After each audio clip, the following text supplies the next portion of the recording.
Êtes-vous des humains? Si pour rester au pouvoir, vous n'hésitez pas à acheter des armes chez les étrangers pour tuer vos propres concitoyens, êtes-vous des humains? Des nations africaines et Haïti, je cite, deux pays de merde. Donald Trump frappe encore très fort, il parle aux Africains. Je n'ai pas besoin de vous harceler comme les présidents français le font disant que la France-Afrique est terminée. Pourtant ils continuent à vous envoyer les faux touristes qui vous espionnent et reviennent leur dire comment il faut vous recoloniser. Si après 50 ans d'indépendance, vous n'avez pas construit les infrastructures nécessaires pour votre peuple, êtes-vous des humains?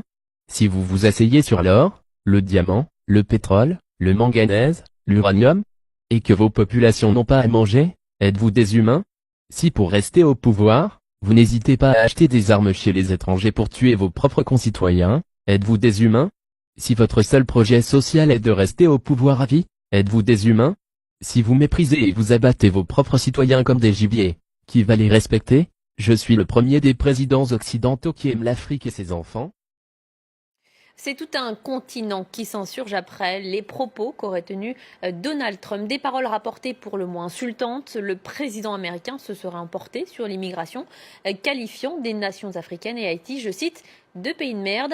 Shirley Sidbon fait le point sur les réactions de plusieurs pays en Afrique.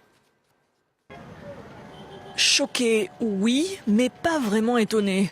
Interrogés, les habitants de Lagos, Nairobi, Johannesburg et Monrovia notamment trouvent tout à fait crédible que Donald Trump ait insulté l'Afrique ou certains pays africains. La plupart se disent en colère.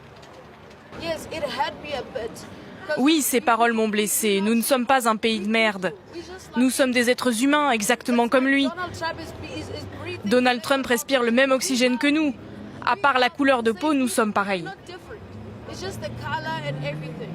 Malgré l'écœurement face aux propos attribués au président américain, certains essayent de comprendre.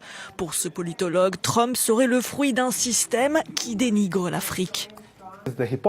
Ce qui me sidère, moi, c'est l'hypocrisie. Tous ces journalistes gauchistes qui ne parlent qu'en mal de l'Afrique, que des guerres et de la souffrance. Maintenant, ils sont étonnés que Trump appelle l'Afrique un endroit merdique. Les gouvernements de plusieurs pays africains comme le Botswana, l'Afrique du Sud et le Sénégal ont condamné les propos du président américain, convoquant les ambassadeurs des États-Unis.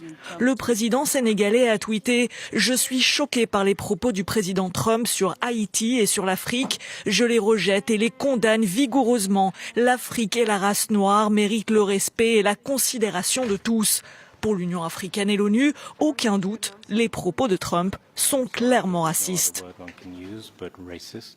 Et réaction également de l'Union africaine qui demande des excuses au président américain.